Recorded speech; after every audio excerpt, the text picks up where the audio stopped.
Hi, my name is Leah Day, and welcome back to this video for the Dancing Butterfly Quilt.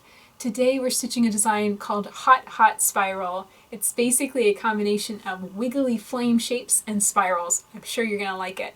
Let's first start with the worksheet and learn how to practice and trace the design before we start quilting it.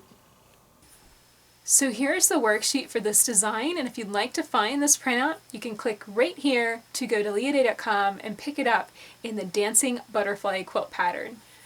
So where do we start with Hot Hot Spiral? How does this design work? Well, it starts right here, and we're going to create some wiggly flame shapes and then swing into a spiral.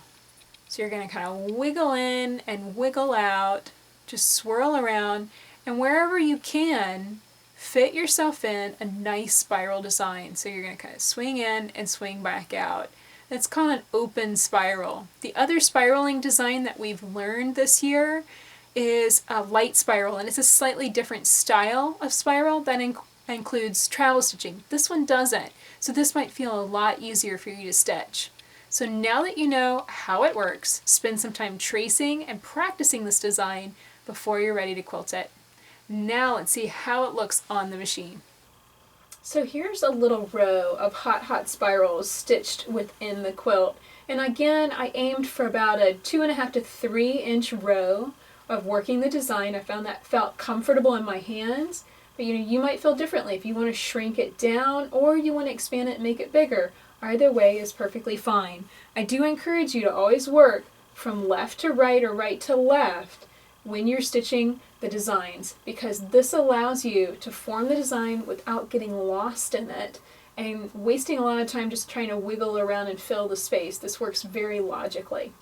Okay, let's get started. So I'm right here in this corner, and I'm going to start by stitching some wiggly flame shapes, just kind of getting out and down, spacing myself out so that way I can work the second row. Now I'm going to swing into a spiral shape.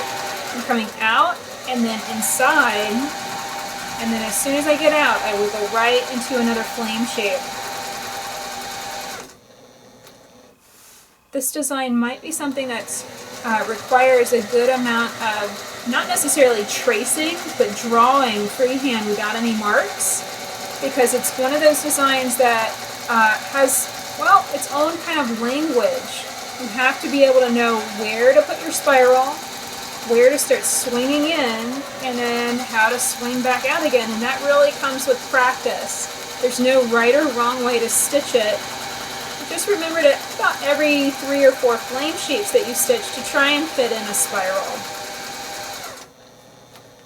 So that's it for Hot Hot Spiral. I really hope that you enjoyed learning this design with me today. If you'd like to see a longer version of this video and get the worksheet to be able to practice tracing and quilting this design, definitely click right here to check it out in the Dancing Butterfly Quilt pattern. In the pattern you get longer videos plus worksheets and all the information you need to applique and free motion quilt this beautiful butterfly quilt. So definitely go check out the Dancing Butterfly Quilt pattern, and until next time, let's go quilt.